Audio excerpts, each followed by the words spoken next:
Hello everyone. तो कैसे हैं आप लोग? उम्मीद है आप लोग काफ़ी अच्छे होंगे। तो स्वागत है आपका हमारे यूट्यूब चैनल पे। सो फ्रेंड्स, आज हम आ चुके हैं एक और नए वीडियो के साथ, जिसमें आज हम लोग पढ़ने वाले हैं बीए का semester first second BA program, BA honours और सभी स्टूडेंट्स के लिए होने वाला, जिन स्टूडेंट्स के पास हिंदी की बुक जिसका नाम है रंगमंच, ठीक है, इसका पढ़ने वाले हैं यूनिट 5, जिसका लेसन नंबर 1 होने वाला है, जिसका नाम है मंच प्रबंधन, सेट सामग्री, सॉरी रंग सामग्री, प्रचार प्रसार, ब्रोशर निर्माण।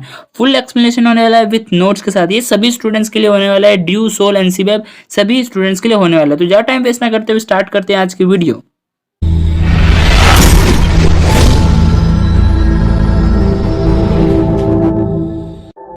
सो फ्रेंड, जैसे कि मैंने बताया, आज हम पढ़ने वाले लेसन नंबर 1 यूनिट 5 का, जिसका नाम है मंच प्रबंधन, सेट रंग सामग्री, प्रचार प्रसार और ब्रोशर निर्माण। ठीक है, तो पहले हमें ये पता होना चाहिए जो हमारा चैप्टर है, जो हमारा स्टार्टिंग है, वो कहना क्या चाह रहा है। ठीक है, सबसे पहले मंच प्रबंधन, यानी कि जहां पर कोई भी नाटक को प्रदर्शित किया जाएगा तो मंच को तैयार करना। ठीक है, मंच पे जो चीज जरूरत है उनको उसको तैयार करना। उसके बाद सेट, यानी कि जो हमारा स्टेज होता है, स्टेज को बनाना।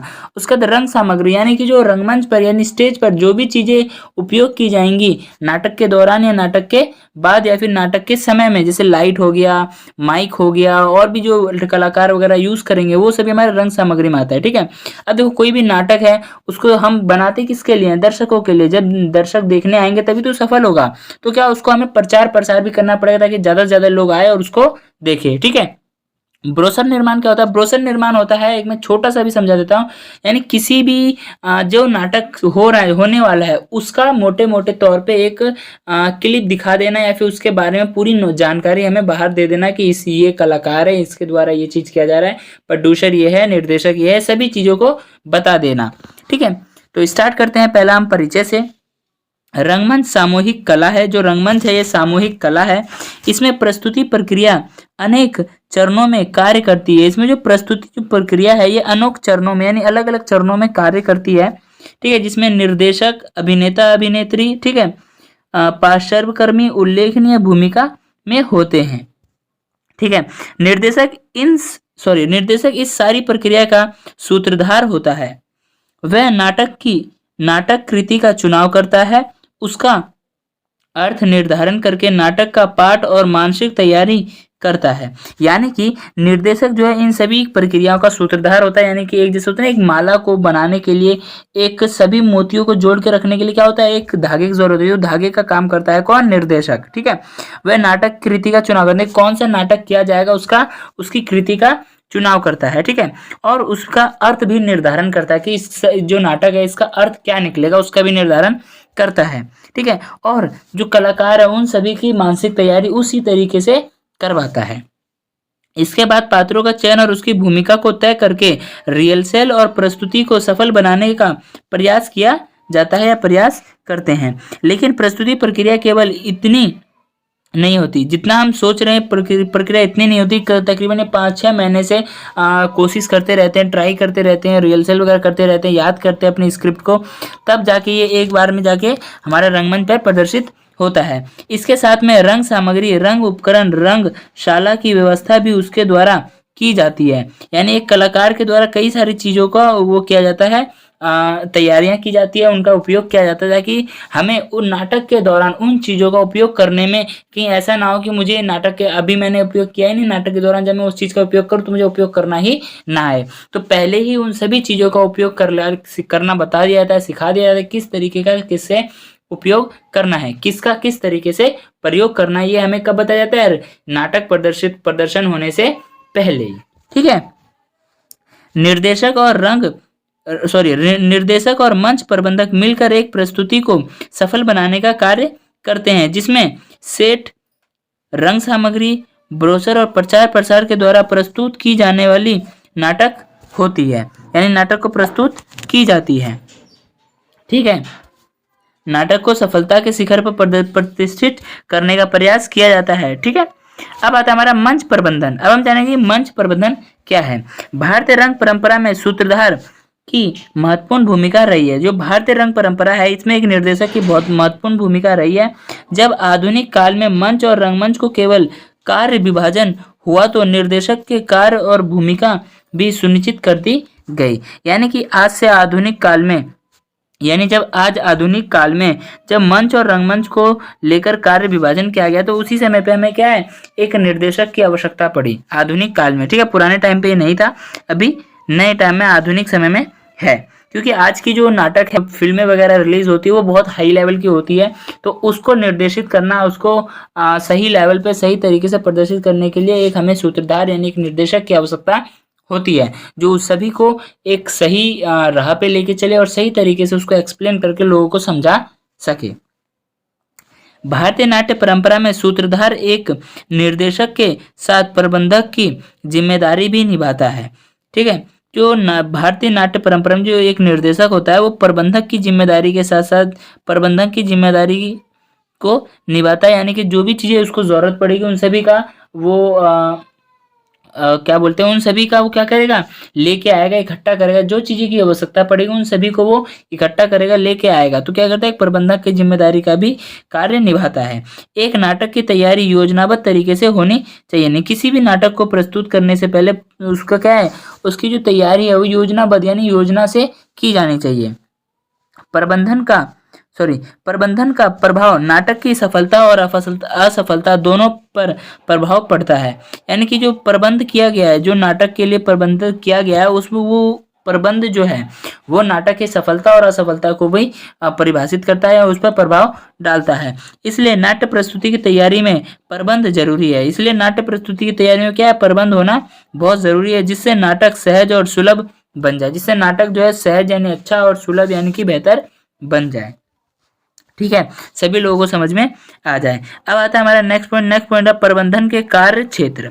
ठीक है, प्रबंधन के कार्य क्षेत्र नाटक का पूर्व अभ्यास, बजट, सेट, कारपेंटर से संबंधित रंग सज्जा, रंग, संगीत, वस्त्र सज्जा की व्यवस्था आदि है। मंच प्रबंधन से जुड़े व्यक्ति मंच प्रबंधक कहलाते हैं। यानी किसी भी नाटक के पूर्व यानी नाटक से पहले हमें क्या अपना बजट देख लेना है कि हमारा बजट कितने का है।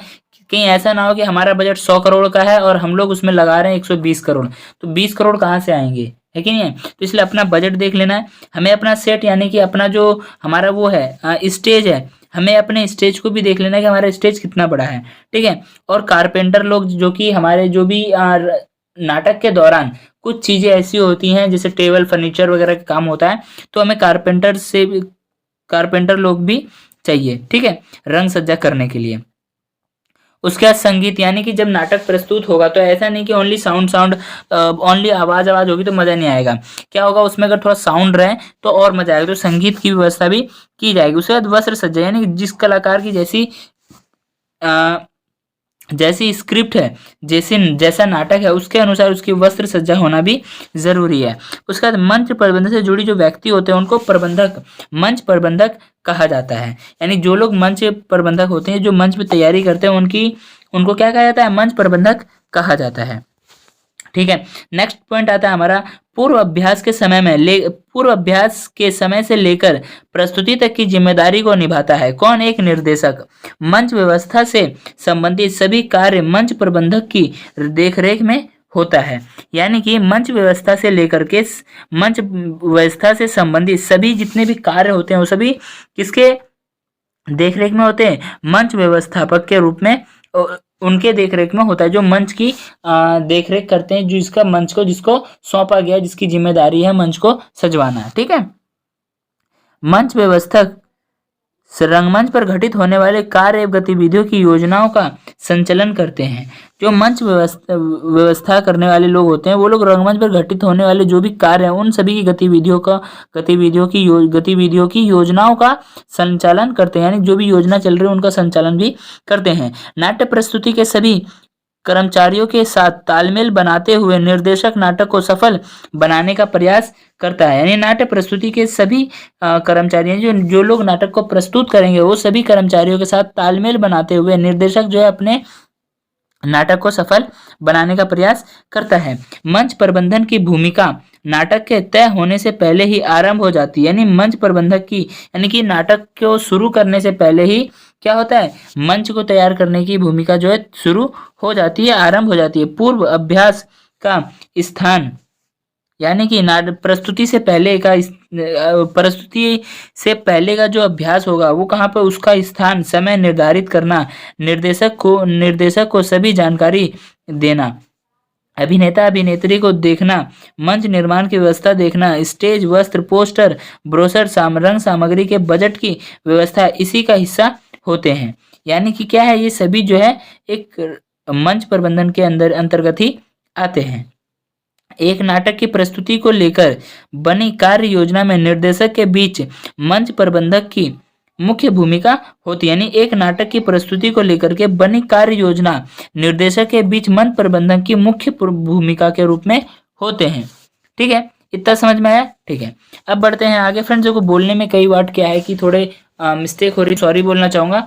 वैसे अब बढ़ते हैं अपने नेक्स्ट पॉइंट पे। नेक्स्ट पॉइंट हमारा आता है सेट, यानी कि स्टेज। ठीक है, सेट या मंच का निर्धारण करना और उसकी व्यवस्था नाट्य प्रस्तुति का एक महत्वपूर्ण चरण है। यानी कि नाटक को प्रदर्शित करने के लिए हमें एक स्टेज की जरूरत होती है, जो कि एक बहुत बड़ा महत्वपूर्ण चरण है। मंच वह स्थान है जहां नाटक का प्रदर्शन होता है। मंच या सेट वह स्थान है जहां पर नाटक जो है प्रस्तुत होगा, और उसी प्रस्तुति को किस तरह दिखाया जाए उसे मंच परिकल्पना के कार्य में आता है। यानी उस मंच जो प्रस्तुत हो रहा है उसको किस तरीके से दिखाया जाए वो किसके अंतर्गत आता है, मंच परिकल्पना के कार्य के अंतर्गत आता है। ठीक है, मंच का डिजाइन नाटक के अनुसार तय किए जाते हैं। जिस तरीके से नाटक होगा, जैसा नाटक होगा उसी तरीके से मंच का डिजाइन भी होगा। जैसे जंगल वाला सीन होगा तो जंगल वाला सीन की तरह नाटक को, मंच को, स्टेज को सजाया जाएगा। महल वाला सीन होगा तो महल वाले सीन की तरह उसको सजाया जाएगा। ठीक है, ठीक है, इतना समझ आया। इस कार्य को करने में उसके साथ सहायक कारपेंटर और पेंटर रहते हैं। इन सभी कार्य को करने में क्या है, उनके साथ में, निर्देशक के साथ में सहायक कौन होते हैं, कारपेंटर जो लकड़ी वगैरह काम कर रहे हैं, और पेंटर जो पेंट वगैरह का भी काम करते हैं। नाट्य प्रस्तुति में सेट की भूमिका उल्लेखनीय है। ठीक है, जो नाट्य प्रस्तुति में जो मंच की जो भूमिका है वो बहुत महत्वपूर्ण है, उल्लेखनीय है, क्योंकि मंच में पर्दा उठते ही, लाइट ऑन होते ही दर्शक का पहला ध्यान सेट पर ही जाता है। पात्रों के मंच पर आने से पहले ही दर्शकों को बहुत कुछ बता देता है। कौन, सेट। नाटक के सेट यानी कि रंगमंच, ठीक है, वो वाला सेट मत समझ लेना। नाटक के वातावरण और उसकी पृष्ठभूमि को एक निश्चित सीमा तक प्रभावित भी करता है। कौन, नाटक का रंगमंच या फिर मंच। नाटक में सेट डिजाइन और स्टेज सेटिंग का महत्व आज बढ़ गया है। फिल्मों के बड़े बड़े महंगे सेट लगाए जाते हैं आजकल।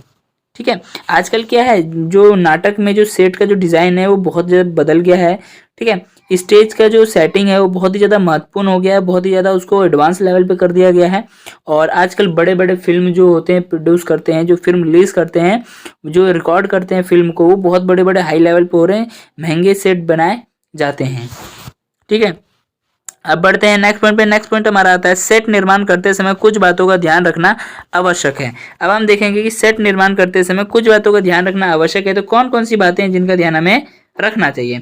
नाटक प्रस्तुति के स्थान के अनुकूल, यानी नाटक जहां पर जो नाटक प्रस्तुत हो रहा है वो स्थान जो है उसके अनुकूल हो। अब ऐसा नहीं है कि तुम राजमहल का सीन कर रहे हो और तुमने बना दिया है पीछे जंगल। तो जो नाटक है, नाटक प्रस्तुति के स्थान के अनुकूल, जो नाटक है उसके स्थान, उसके जैसा नाटक है उसी के अनुकूल उसका स्थान भी हो। नाटक के मूल भाव को अभिव्यक्त करने में सक्षम हो, यानी कि जो नाटक का जो मूल भाव है उसको अच्छे से स्पष्ट कर सके।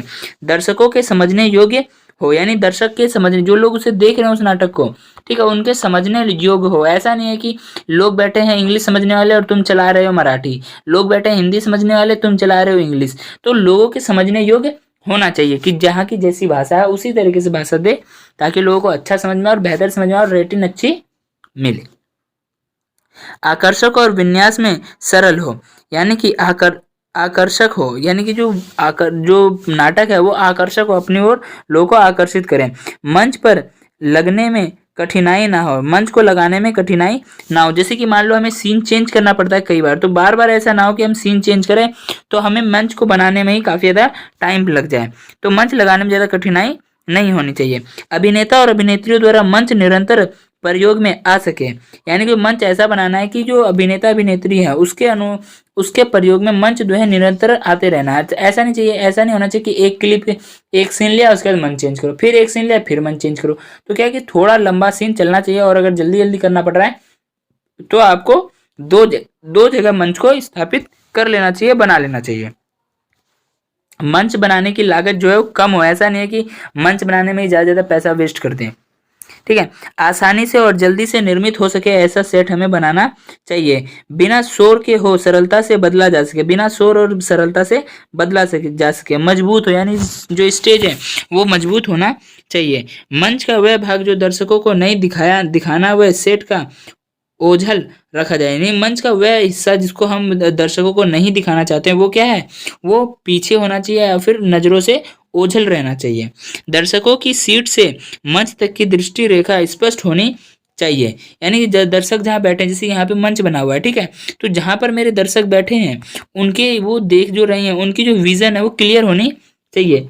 ऐसा नहीं है कि जैसे गांव में होता है ऑर्केस्ट्रा वगैरह जो होते रहते हैं, जागरण वगैरह होते, क्या होता है आगे स्टेज पे जागरण होता है, लोग यहाँ बैठ रहे हैं, उसके आगे में कोई ऊंचा बैठ गया, कोई नीचा बैठ गया, कहीं दिख रहा है कहीं नहीं दिख रहा है। तो ये चीजें क्या है, उसकी जो रुचि है, एक जो फ्लो बन जाता है हमारे माइंड में देखते देखते, वो चीजें हट जाती हैं। तो क्या हो, सीढ़ी नुमा हो, अगर हम इस लगा रहे हैं तो सीढ़ी नुमा होना चाहिए, ताकि सबसे नीचे वाला नीचे, ऊपर ऊपर ऊपर ऐसे आए, जाके सभी की विजन क्या हो, क्लियर हो।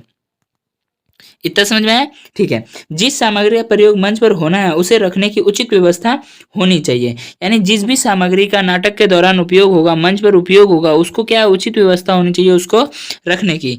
मंच सामग्री, प्रकाश उपकरण और कलाकारों के चलने के लिए पर्याप्त जगह हो। यानी कि मंच सामग्री, ठीक है, मंच सामग्री, प्रकाश उपकरण और कलाकारों के चलने के लिए पर्याप्त जगह हो। यानी मंच, यानी कि स्टेज पे हमें जो भी चीजें चाहिए, जिस चीजों की हमें जरूरत पड़ेगी वो सभी चीजें क्या है वहां पर उपलब्ध होनी चाहिए। और प्रकाश उपकरण, यानी प्रकाश भी हमें वहां पे सही ढंग से सही तरीके से उपलब्ध होना चाहिए। और कलाकारों के चलने फिरने के लिए जगह भी पर्याप्त जगह होनी चाहिए। अब आता है हमारा रंग सामग्री। ठीक है, रंग सामग्री यानी कि स्टेज पर यूज होने वाली वस्तुएं या फिर चीज। नाटक प्रस्तुति के लिए मंच पर अनेक प्रकार की सामग्री की आवश्यकता होती है। इन उपकरणों का मंच पर प्रयोग पात्रों के द्वारा किया जाता है, जो अभिनेता है, कलाकार है, उनके द्वारा किया जाता है। मंच पर दृश्य सज्जा के लिए भी इन उपकरणों का प्रयोग किया जाता है। रंग सामग्री को रंग उपकरण अथवा स्टेज प्रॉपर्टी कहा जाता है। यानी कि मंच पर जो दृश्य सज्जा के लिए भी मंच सामग्री का, रंग सामग्री का उपयोग किया जाता है। जैसे पोट वगैरह होते हैं, आपने देखा होगा वो घरों में सीरियल वगैरह में पोट रखे रहते हैं, लेकिन जब उन्हें गुस्सा आता है उसी पोट को फेंक देते हैं। तो क्या करते हैं कि वो एक दृश्य सज्जा का भी काम कर रहा है, और जब उसकी जरूरत पड़ी तो उसने एक मंच सामग्री का भी उपयोग काम किया। ठीक है, मंच उपकरण का भी काम किया। रंग सामग्री को रंग उपकरण अथवा स्टेज प्रॉपर्टी कहा जाता है। जो रंगमंच यानी कि स्टेज पे जो वस्तुएं हैं, जो सामग्री है, उसको रंग उपकरण अथवा स्टेज प्रॉपर्टीज कहा जाता है।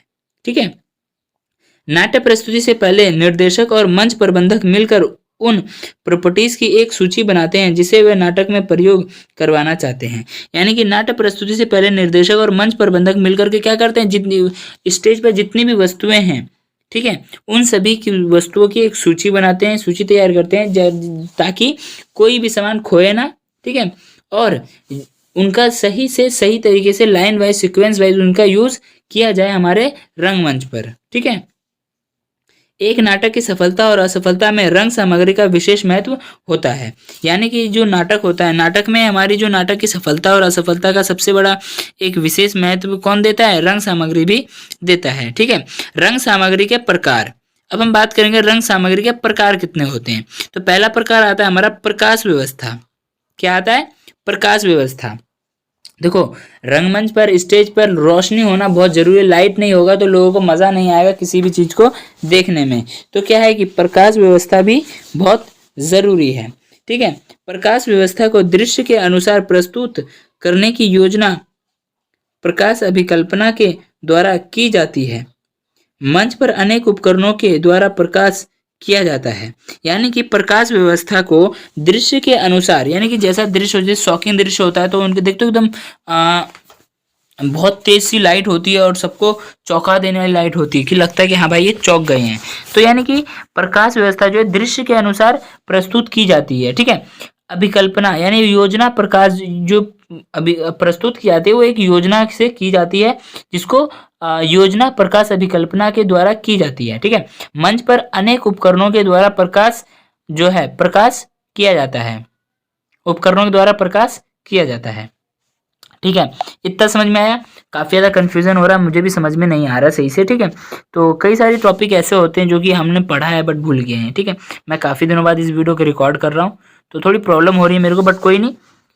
पुराने समय के रंगमंच में प्रकाश व्यवस्था का महत्व बेशक सामान्य हो, लेकिन आज के समय में इसका महत्व काफ़ी अधिक हो गया है। यानी कि पुराने समय में जो पुराना समय था उसमें रंगमंच पर प्रकाश व्यवस्था का जो महत्व था वो सामान्य था, कम था, ठीक है। लेकिन आज के समय पे इसका जो उपयोग है बहुत ज़्यादा बढ़ गया है, इसका इसी की वजह से बहुत सारी चीज़ें निर्धारित करती हैं, ठीक है। कहीं पे हमें अंधेरा का सीन लेना होता है, कहीं हमें लाइट बंद करनी होती है, कहीं ब्लू सीन लेना होता है, कहीं चांद का सीन लेना होता है। तो ये सभी लाइट के प्रकार होते हैं, उन लाइट से ही किया जाता है। तो हम लाइट के प्रकार भी नीचे पढ़ेंगे, पहले इसको एक्सप्लेन करेंगे, ठीक है। नाटक की गति के साथ साथ लाइट की गति चलना, ठीक है। जिस आपने देखा होगा कई बार क्या होता है कि व्यक्ति नीचे चल रहा होता है और उसके साथ साथ में लाइट भी चल रहा होता है, उसी को प्रकाशित करता है। डांस इंडिया डांस में और भी कई सारे ऐसे मूवीज हैं, सॉरी ड्रामे हैं जहाँ पे नाटक वगैरह होते हैं, डांस वगैरह होते हैं, वहाँ पे उनके साथ में लाइटें चलती हैं ना। नाटक की गति के साथ साथ में लाइट की गति चलती है। यह रंग सामग्री है जो अभिनेता अभिनेत्री के सीधे रूप से जुड़ती है, ठीक है। उनका हंसना जो प्रकार है, उनका हंसना, रोना, लड़ाई, गुस्सा, प्रेम जैसे अनेक भाव भी तरह तरह की रोशनी द्वारा अभिव्यक्त किया जाता है, प्रस्तुत किया जाता है। यानी जिस तरीके से उनके भाव होते हैं उसी के अनुसार क्या होता है, रोशनी भी देते हैं। अगर कहीं डरावना सीन होता है तो उसी तरीके से अंधेरा वाला सीन दिया जाता है। अगर कहीं पे दुख वाला सीन होता है तो थोड़ा ब्लैक एंड व्हाइट किया जाता है। जैसे मान लो कोई व्यक्ति है, रोड क्रॉस कर रहा है, गाड़ी से एक्सीडेंट हो गया, तो जो व्यक्ति उसको देख रहा है वो एकदम से ब्लैक हो जाता है उसका चेहरा, है ना। तो ये सभी क्या लाइट के ही प्रकार है, और लाइट का ही एक क्या कहते हैं उसको, रिफ्लेक्शन है, या फिर योजना बनाई गई है कि इस तरीके से इस टाइम पे ऐसे हमें करना है, ठीक है। प्रकाश उपकरणों को 4 श्रेणियों में विभाजित किया गया है। जो प्रकाश उपकरण है उनको 4 श्रेणियों में विभाजित किया गया है। वो श्रेणियां कौन कौन सी है पहले वो देख लेते हैं। पहला आता हमारा फ्लड लाइट या पूरक प्रकाश। यह सबसे साधारण किस्म की लाइट है जो सीधे रिफ्लेक्टर या धातु के डिब्बे में लगाई जाती है, ठीक है। ये एक साधारण किस्म की लाइट होती है जिसको कि रिफ्लेक्टर में लगाई जाती है, धातु के डिब्बे में लगाई जाती है। इसका उपयोग मंच पर ऊपर की तरफ या पृष्ठ भूमि दिखाने के लिए की जाती है, फिर नॉर्मल लाइट भी आप इसे कह सकते हैं, ठीक है। अब आता है स्ट्रिप लाइट या शीर्ष प्रकाश। क्या आता है, स्ट्रिप लाइट या शीर्ष प्रकाश। यह छोटी फ्लड लाइटों की पंक्ति होती है। इसके प्रत्येक बॉक्स में एक रिफ्लेक्टर और बायोनेट कैप होल्डर लगा होता है। अभिनय क्षेत्र का मिश्रण करने के लिए एक फुटलाइट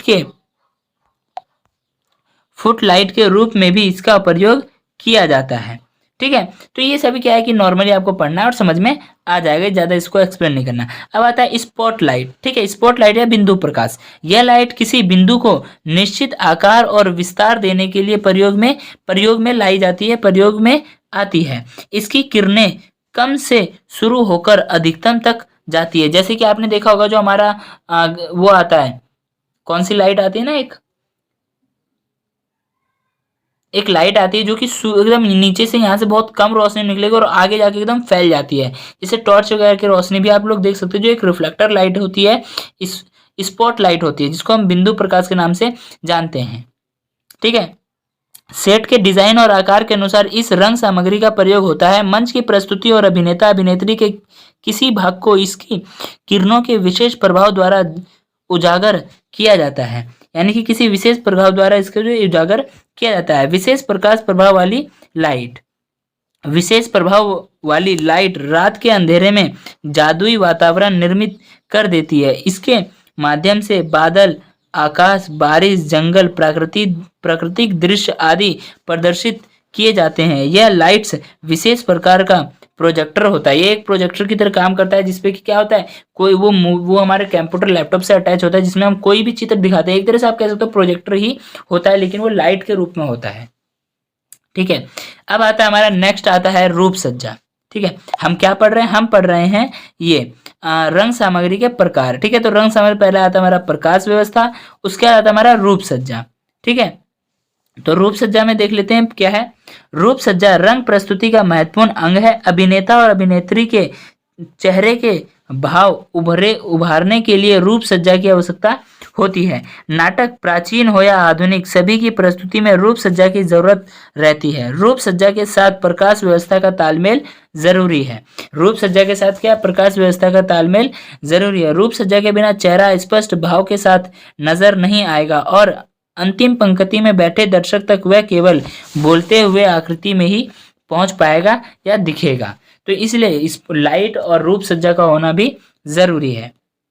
ठीक है, रूप सज्जा को दो भागों में बांटा जा सकता है। जो रूप सज्जा है इसको भी दो भागों में बांटा जा सकता है। पहला है सामान्य रूप सज्जा, ठीक है, और जो दूसरा आता है चरित्रगत रूप सज्जा। तो पहला क्या है, इसका प्रयोग कलाकार की शारीरिक बनावट और नाट्य के चरित्र के अनुसार किया जाता है। इसका प्रयोग जो कलाकार की शारीरिक बनावट और नाट्य के चरित्र के अनुसार किया जाता है। उसके शरीर के जैसे जो नाटक है, जैसे किसी अंधे व्यक्ति का रोल करना है तो उसके अनुसार उसके शरीर का ढाला जाएगा, उसके अनुसार उसकी आंख वगैरह का मेकअप किया जाएगा, रूप सज्जा किया जाएगा, ताकि लगे कि हाँ भाई ये अंधा है। उसके बाद आता है चरित्रगत रूप सज्जा। चरित्रगत जैसे इसके नाम से ही पता चला कि चरित्रगत रूप सज्जा में क्या होगा, यानी कि गांधी जी का रोल निभा रहे तो उसी की तरह धोती पहनेगा, उसी की तरह बिना कपड़े के रहेगा। कृष्ण का रोल निभाया तो उसी की तरह धोती पहनेगा, भगवा वाले कपड़े पहनेगा, मुखौटा डालेगा, मोर पंख डाले, तो क्या चरित्रगत होता है। ठीक है, तो ये बहुत ही सिंपल है। अब तीसरा आता है हमारा वस्त्र सज्जा। क्या आता है, वस्त्र सज्जा। आचार्य भरत मुनि ने नाट्यशास्त्र में वेशभूषा को बहुत महत्व दिया है, क्योंकि नाटक को हम देखने से पहले जब हम अभिनेता अभिनेत्री को देखते हैं, यानी कलाकार को देखते हैं, उसी को देख के हम बता देते हैं कि ये किसका रोल प्ले करने आया है या करेगा। उन्होंने नाटक को सफल बनाने में महत्वपूर्ण साधन रसानुभूति, वस्त्र विन्यास और रूप सज्जा को माना है। जो हमारे आचार्य भरत मुनि जी हैं, इन्होंने नाटक को एक सफल बनाने के लिए क्या है, इन्होंने सफल बनाने के लिए रसानुभूति यानी हर एक रस की अनुभूति होनी चाहिए। ठीक है, जैसे दुख रस है, दुख रस, हंसने वाला है तो हंसने वाला रस, और वीर रस है तो वीर रस, जितने भी रस हैं, यानी जैसा मूड हो उसको सामने वाले का, उसी तरीके से लोग फील कर पाए। रूप सज्जा को महत्व दिया है किन्होंने, आचार्य भरत मुनि ने। ठीक है,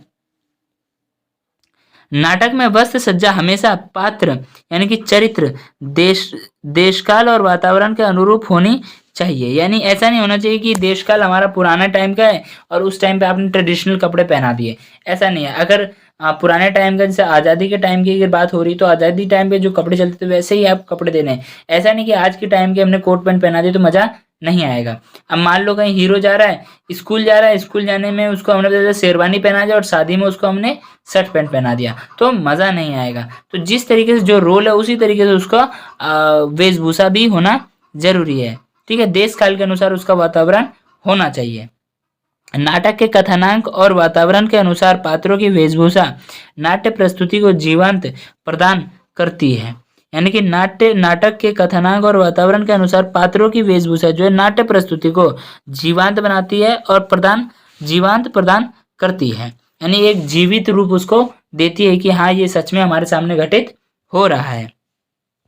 वेशभूषा द्वारा दर्शक उस युग में पहुंच जाता है जिस समय का नाटक प्रस्तुत हो रहा है। यानी वेशभूषा के दौरान क्या होता है, जो दर्शक है वो उसी समय में उसी समय को अनुभूत यानी अभिभूत करने लग जाते हैं, सोचने लग जाते हैं, उसी समय में चले जाते हैं जिस समय का नाटक प्रस्तुत हो रहा है। अब आता है हमारा चौथा, ध्वनि एवं संगीत। ठीक है, नाटक के प्रभाव को तीव्र करने के लिए ध्वनि का प्रयोग किया जाता है।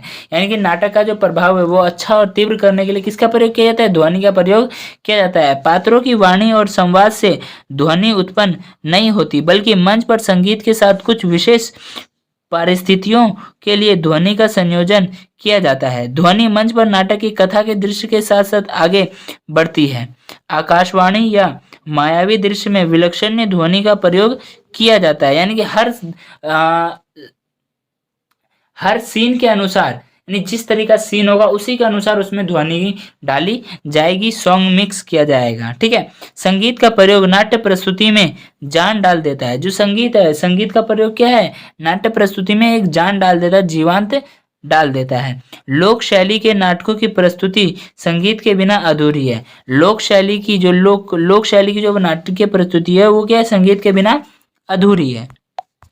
ठीक है, इतना समझ में आया। अब बढ़ते हैं आगे। संगीत के सृजन के लिए विभिन्न वाद्य यंत्रों का प्रयोग किया जाता है। संगीत के सृजन या संगीत को उत्पन्न करने के लिए बहुत सारे वाद्य यंत्रों का उपयोग किया जाता है, जिसमें कि जब सुखमय वातावरण का सृजन करना होता है तो यलनी का दुखद संगीत, हर्ष और उल्लास के साथ के लिए ढोल नगाड़े, विवाह के अवसर के लिए शहनाई आदि का संगीत रचा जाता है। यानी कि सीन के अकॉर्डिंग ही संगीत को रचा जाता है, उत्पन्न किया जाता है।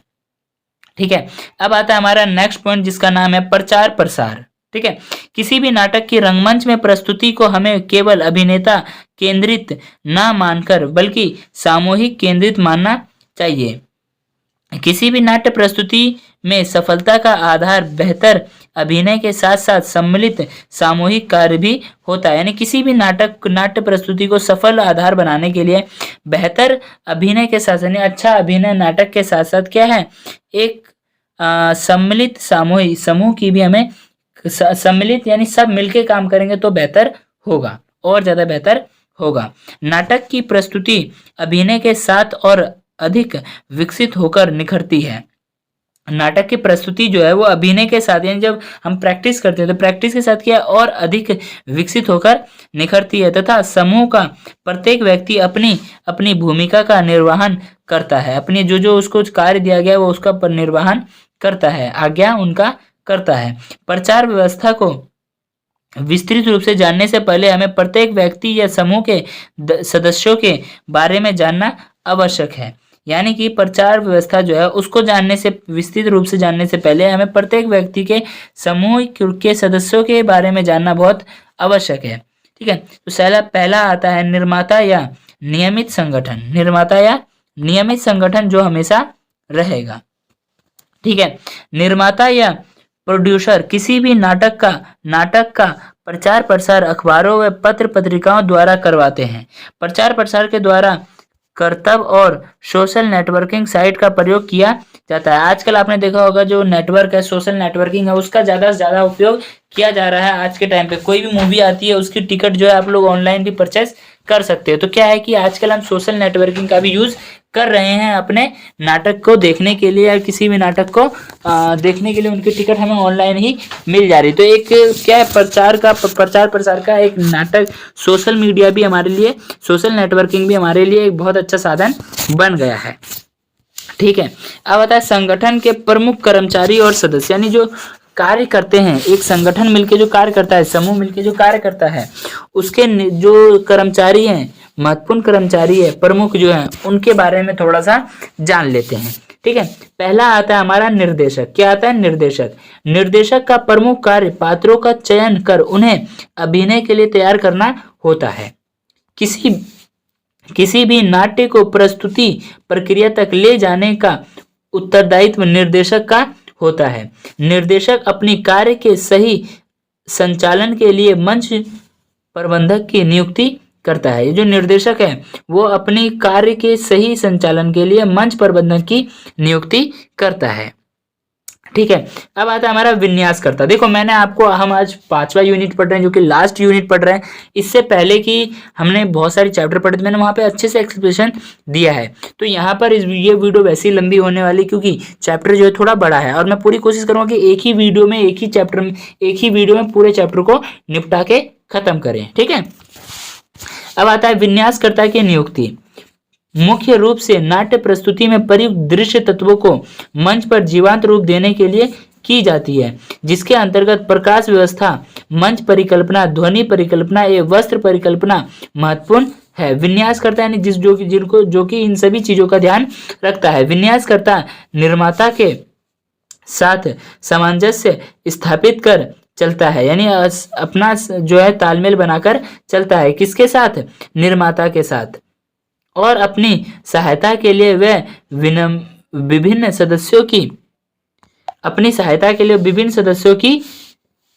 नियुक्ति करता है, जैसे सहायक विन्यासकर्ता, बढ़ाई, इलेक्ट्रीशियन आदि। ठीक है, इन सभी का वो नियुक्ति करता है। कौन? एक विन्यासकर्ता। व्यापार प्रबंधक का काम कहाँ पे आ गया यहाँ? देखो, व्यापार प्रबंधक कौन होता है? जैसे कि मान लो हमारी मूवी रिलीज हो रही है, ठीक है, तो उनकी टिकट बाहर, देखो ऑनलाइन तो बिकेंगे ही, लेकिन कुछ लोग आएंगे तो बाहर में जो बेचेगा वो होता है हमारा व्यापारकर्ता, जो कि पैसे को कलेक्ट करेगा, टिकट बेचेगा बाहर से। ठीक है, व्यापार प्रबंधक सबसे आखिरी और महत्वपूर्ण व्यक्ति होता है, जिसके सहायक कार्यकर्ताओं में बॉक्स ऑफिस मैनेजर होता है, जो कि टिकट बेचने की जिम्मेदारी लेता है। जैसे कि मैंने बताया आपको, टिकट बेचने की जिम्मेदारी लेता है। एडवर्टाइजिंग मैनेजर जो प्रचार का कार्य संभालता है। हाउस मैनेजर जो कि दर्शकों पर नियंत्रण रखता है। एडवर्टाइजिंग मैनेजर जो है प्रचार का कार्य संभालता है। हाउस मैनेजर जो होता है वो दर्शकों पर नियंत्रण रखता है, कहीं ऐसा ना हो कि लोग बैठने के लिए लड़ाई झगड़े करने लग जाए। तो क्या है कि थिएटर के अंदर आपने देखा होगा, मूवी थिएटर के अंदर कुछ लोग वहाँ पे होते हैं जो कि हमें अगर कोई बात विवाद हो जाता है तो लोगों को शांत कराने के लिए होते हैं। ठीक है, सेकंड आता है प्रचार कार्य। ठीक है, क्या आता है? प्रचार कार्य। भुगतान द्वारा प्रचार भी कई तरीके से किए जाते हैं। तो पहला आता है भुगतान द्वारा प्रचार। रंगमंच के प्रचार के लिए पोस्टर का प्रयोग किया जाता है। रंगमंच के प्रचार के लिए किसका प्रयोग किया जाता है? पोस्टर भी लगवाए जाते हैं, तो पोस्टर का प्रयोग किया जाता है, जो शहर के भवनों, सड़कों के आसपास चिपके दिखाई देते हैं। इनकी एक श्रृंखला होती है और पोस्टर का अपना आकार निश्चित होता है। ठीक है, दूसरा आता है अखबारों व पत्र पत्रिकाओं द्वारा प्रचार करना। ठीक है, देखो अखबार द्वारा सूचना दी जाती है, जैसे कि नाटक प्रस्तुति की घोषणा। ठीक है, नाटक कब, कौन सा घोषणा कब होगा। ठीक है, प्रचार के इस माध्यम का प्रयोग ज्यादातर फिल्म जगत के लिए किया जाता है। मीडिया कर्मियों के द्वारा भी नाटक प्रस्तुति की घोषणा की जाती है, ताकि अधिक से अधिक लोगों तक सूचना पहुंच सके। यानी कि अखबारों के द्वारा तो किया ही जाता है, साथ में मीडिया कर्मी जो मीडिया में जो होते हैं, यानी न्यूज़ के द्वारा भी करवाया जाता है, ताकि ज़्यादा से ज़्यादा लोग आए, ज़्यादा से ज़्यादा लोग देखें और ज़्यादा से ज़्यादा उनकी इनकम जनरेट हो। ठीक है, प्रचार हेतु कर्तव्य करना, यानी कि प्रचार मतलब किसी तरह का कर्तव्य दिखाना, कर्तव्य नाटक वगैरह करके उसको दिखाना। इस तरह के कर्तव्य स्कूल, कॉलेज व व्यावसायिक मंडलियों के द्वारा किए जाते हैं, जिसमें किसी नाटक का एक हिस्सा नुक्कड़ नाटक के रूप में प्रस्तुत कर दिया जाता है। यानी जो नाटक प्रस्तुत होने वाला है उसी नाटक का एक छोटा सा हिस्सा, छोटी सी क्लिप जो है कहीं पर प्रस्तुत की कर दी जाती है, जिसको हम नुक्कड़ नाटक के रूप में प्रस्तुत कर दिया जाता है। इसका उद्देश्य नाटक का समय, दिनांक, जगत, विषय आदि की जानकारी देना होता है। जैसे कोई भी हमारे में आजकल फिल्म रिलीज होती है, तो रिलीज होने से पहले हमारे पास क्या आ जाता है? हमारे पास उसका वो आ जाता है, ट्रेलर आ जाता है। तो उसी तरीके से नाटक को प्रस्तुत करने से पहले ये सारी चीजें जो होती हैं, ताकि लोग उन्हें देखने आए। क्योंकि हमारा नाटक बनाने का मेन रीजन कौन होता है? मेन जो सोर्स है वो कौन है? वो जनता ही तो है, दर्शक ही तो है। दर्शक आएंगे तभी तो हमारा बेनिफिट होगा। और बनाया किसके लिए हमने उस मूवी को? दर्शकों के लिए। जब दर्शक देखेंगे तभी तो अच्छा अनुभव कर पाएंगे, तभी तो जो हमारी न्यूज़ है वो पहुंच पाएगा अपने लोगों तक, दर्शकों तक। ठीक है, सोशल नेटवर्किंग साइट का प्रयोग। अब देखने वाले कि सोशल नेटवर्किंग साइट का प्रयोग किस तरीके से हो रहा है। आज के समय में प्रचार का सबसे सशक्त माध्यम सोशल नेटवर्किंग साइट ही है, जिसके द्वारा किसी भी प्रकार के प्रचार प्रसार का ऑडियो, वीडियो या चित्र या नाटक का प्रचार किया जा सकता है। यानी कि आजकल जो है प्रचार का सबसे जो सशक्त माध्यम बन गया है, वो क्या बन गया है? सोशल नेटवर्किंग बन गया है, जिसके द्वारा हम लोग क्या कर सकते हैं? किसी भी नाटक के प्रकार, किसी भी प्रकार के नाटक का प्रचार प्रसार कर सकते हैं। ठीक है, चाहे तो ऑडियो में कर सकते हैं या फिर हम वीडियो के साथ कर सकते हैं या फिर उनके उसके चित्र वगैरह लगा सकते हैं। नाटक का प्रचार किया जा सकता है। कभी कभी कभी भी कहीं भी ऑनलाइन टिकट खरीदी जा सकती है। हम जहाँ चाहे वहाँ पर बैठ के ऑनलाइन टिकट खरीद सकते हैं इन साइटों के द्वारा। इसके द्वारा बड़े स्तर पर सूचना संप्रेषित की जा सकती है। एक ऑनलाइन सोशल मीडिया नेटवर्किंग के द्वारा क्या है, बड़े स्तर पर हमारी जो योजना है या फिर फिल्म है वो उसका प्रचार प्रसार किया जा सकता है बड़े स्तर पर। ठीक है, अब आता है हमारा लास्ट पॉइंट है ब्रोशर निर्माण। क्या आता है? ब्रोशर निर्माण। नाटक को प्रस्तुत करने से पहले जब रिहर्सल शुरू हो जाता है तब उसके प्रचार प्रसार और ब्रोशर निर्माण पर ध्यान केंद्रित किया जाता है। यानी कि जब नाटक को चुन लिया जाता है, नाटक के जो अभिनेता है उनको चुन लिया जाता है, फिर उनकी प्रैक्टिस स्टार्ट हो जाती है, रिहर्सल स्टार्ट हो जाते हैं, तो रिहर्सल शुरू हो जाते हैं तब क्या करते हैं, हम उसके प्रचार प्रसार और ब्रोशर निर्माण पर ध्यान केंद्रित करते हैं। ठीक है, ब्रोशर में प्रस्तुत होने वाले नाटक और उससे जुड़े लोगों की संक्षिप्त जानकारी मिलती है। यानी कि ब्रोशर में प्रस्तुत होने वाले नाटक और यानी जो ब्रोशर होगा उसमें कौन सा नाटक है, क्या है, कौन कौन लोग काम कर रहे हैं, वो सभी चीजें क्या है उसमें दी जाती है। यह जानकारी दर्शक के लिए उपयोगी होती है। यह जानकारी जो दर्शक के लिए उपयोगी होती है, कौन सा हीरो काम कर रहा है, कौन सी अभिनेत्री काम कर रही है, कौन कौन से लोग हैं और इसको निर्देशित करने वाला कौन है, संगीतकार कौन है और जो लेखक है इसको लिखने वाले कौन है, ये सभी चीजें हमारे किस में आती है? ब्रोशर निर्माण में आती हैं, जो कि मूवी स्टार्ट होने से पहले ही हमें दिखा दी जाती है। जैसे कि आप लोगों को पता होगा, आप लोगों ने मूवी देखी होगी।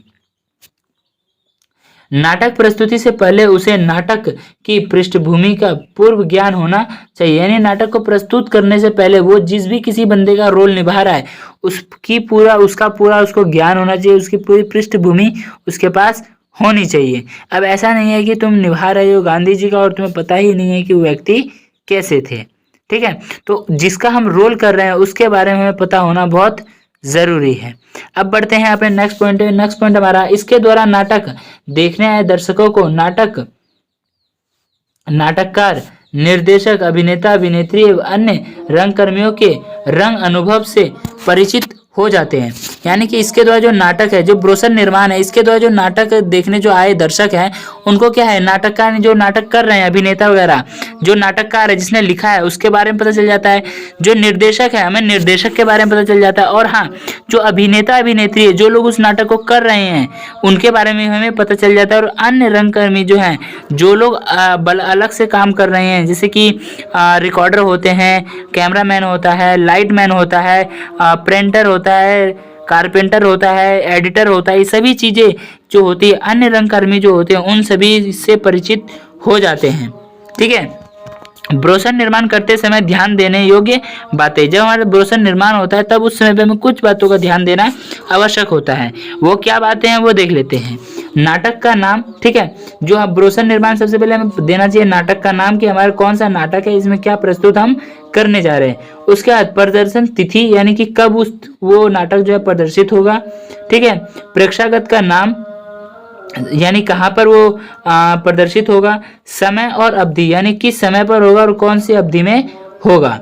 नाटक की भाषा और शैली, यानी कि जो नाटक प्रस्तुत होगा उसकी भाषा कौन सी है, उसकी शैली क्या है, ये सभी चीजें भी बताना जरूरी है। किसमें? ब्रोशर निर्माण में। नाटककार का नाम और परिचय, देखो हमें अपने नाटक को प्रस्तुत करने के लिए नाटककार का नाम और उसका परिचय देना भी जरूरी है। ठीक है, ताकि वहां पर मान लो कई लोग ऐसे होते हैं जो नए लोग होते हैं, प्रोड्यूसर होते हैं, तो वो लोग क्या करते हैं ताकि उन्हें हायर कर सके। ठीक है, निर्देशक का नाम और परिचय, यानी कि जो निर्देशक है, जो उस फिल्म को डायरेक्ट कर रहा है, जिसने उसको संभाला है, हर चीज देख रखी है, उसका परिचय और उसका नाम होना बहुत जरूरी है। ताकि नेक्स्ट टाइम मान लो कोई मूवी मैं रिलीज करूंगा तो मुझे देखा भाई, मैंने देखा भाई उस बंदे ने इस मूवी को रिलीज किया तो बहुत अच्छा रेटिंग मिला, बहुत अच्छा ग्रो किया, तो मुझे उसी बंदे से करवाना चाहिए, अच्छा अनुभव है। तो इसलिए हमें क्या करना चाहिए, उसको रेटिंग देना चाहिए, निर्देशक का नाम और परिचय देना जरूरी है। ठीक है, अब बढ़ते हैं आगे अपने नेक्स्ट पॉइंट पर। तो नेक्स्ट पॉइंट हमारा आता है नृत्य निर्देशक का नाम और परिचय, यानी कि जो नृत्य उसमें कर रहे हैं उनका नाम और उनका परिचय। प्रकाश परिकल्पना का नाम और परिचय, यानी जो प्रकाश लाइट जो लगी हुई हैं उसका उसकी में कौन कौन सी चीजें लगी हैं और उसका नाम और उसका परिचय देना। ठीक है। संगीत व ध्वनि निर्देशक का नाम एवं परिचय, यानी कि संगीत कौन से हैं, ठीक है, ध्वनि क्या है, निर्देशक का नाम एवं परिचय क्या है, वो सभी चीजें भी हमें पता होनी चाहिए। ठीक है। मंच परिकल्पना का नाम एवं परिचय, यानी कि मंच पर जो भी मंच परिकल्पना का जो भी नाम है उसका परिचय मंच का नाम होना चाहिए और उसका परिचय होना जरूरी है। वेशभूषा परिकल्पना का नाम एक परिचय, पात्रों के नाम, मंच पात्र, मंच, देखो वेशभूषा परिकल्पना का नाम एवं परिचय, यानी जहां से वेशभूषा ली गई है कलाकारों के लिए उसका नाम और परिचय होना जरूरी है। पात्रों के नाम मंच पर, यानी जो पात्र हैं उनका रियल नेम क्या है और उनका मंच पर उनका नाम क्या है, वो सभी चीजें भी ब्रोशर निर्माण में देना जरूरी है। मंच पार्श्व कर्मियों के नाम, यानी मंच पर जो काम करने वाले लोग या पार्श्व कर्मी हैं उन सभी के नाम। नाटक प्रस्तुति करने वाली संस्था एवं रंग मंडली का नाम एवं परिचय, यानी कि जो भी नाटक को प्रस्तुत कर रहा है, जो भी मंडली प्रस्तुत कर रही है उस मंडली का नाम और उसका परिचय भी देना जरूरी है। ब्रोशर में तस्वीरों की उपस्थिति उसे प्रभावशाली बना देती है, यानी जब हम ब्रोशर निर्माण कर रहे हैं तब क्या उसमें जो नाटक में जो तस्वीरें आती हैं, जो वीडियो फोटोज में तस्वीरें आती हैं वो क्या करती हैं, वो किसका काम करती है, वो हमें एक नाटक को प्रभावशाली बना देती है। हमारे ब्रोशर को भी, ब्रोशर में तस्वीरों की उपस्थिति उसे प्रभावशाली बनाती है, एक अच्छा बेहतर बनाती है। ठीक है। देखो वीडियो काफ़ी ज़्यादा लंबी हो चुकी है। ठीक है। तो आज की वीडियो हमारी जो है यहीं पे समाप्त होती है। आज जो हमने पूरा यूनिट 5 यानी कि रंगमंच की जो बुक है पूरी तरह कंप्लीट कर लिया है। मुझे उम्मीद है कि आप लोगों को समझ में आएगा। और हाँ फ्रेंड्स, आज इस वीडियो में मुझे लग रहा है कि मुझसे बहुत ज़्यादा गलतियां हुई है, तो उस गलती के लिए मैं सॉरी बोलना चाहूँगा। और हाँ, अगर आप लोग वीडियो पे नए तो वीडियो को लाइक करें, अपने यार दोस्तों में शेयर करें। कोई भी डाउट हो, कोई प्रॉब्लम है, इस वीडियो कमेंट बॉक्स में कमेंट करें। हम पूरी कोशिश करेंगे कि ध्यान से आप लोग कमेंट को पढ़े और उनका आंसर आप लोगों को दे। ठीक है।